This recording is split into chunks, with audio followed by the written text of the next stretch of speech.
Hello everyone, happy Sunday. So today is the Solemnity of the body and blood of Christ. And so in today's gospel, we are reading from John 6, which is also known as the Bread of Life Discourse. And in this gospel, we truly see the power of the Eucharist. And this chapter is a big deal, especially for us as Catholics, because the Eucharist, the body, blood, soul, and divinity of Jesus, is our greatest treasure as Catholics. And so a verse that really stuck out to me from the gospel today is that the bread that I will give is my flesh for the life of the world. So I probably read this before, I probably heard it 100 times, but I don't know if I've truly taken the time to really reflect on what that means. The bread he gives is his flesh for the life of the world. The Eucharist was not an accident. It's not just a random part of the Mass or just something that was thrown into Scripture, but its purpose was very intentional to bring us life.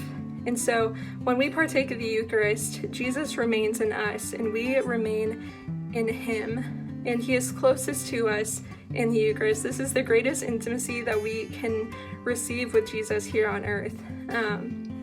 And so he remains physically within us and we become walking tabernacles into the world. And Jesus becomes a part of us and we become a part of him so that we might be more like Jesus. And this is what Jesus desires for us. This is the intention of why he gave us his very own body and blood in the Eucharist, that we might be close to him, receive him, be witnesses of him, that we might live life abundantly and share that with the world. And so I personally have gone back to Mass since COVID and since it has been reintroduced in the diocese.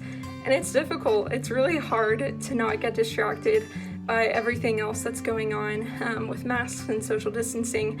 But I think in this time where, we couldn't go to Mass, it really helped me to understand and fall deeper in love with the gift that we have in the Eucharist and Jesus' own gift of himself.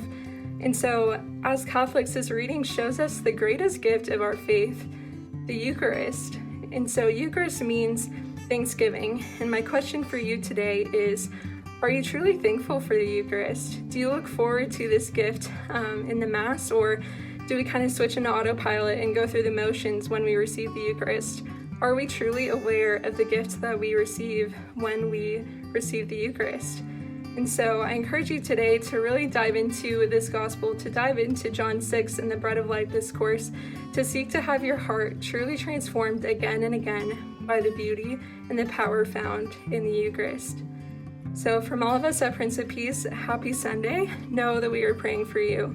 God bless.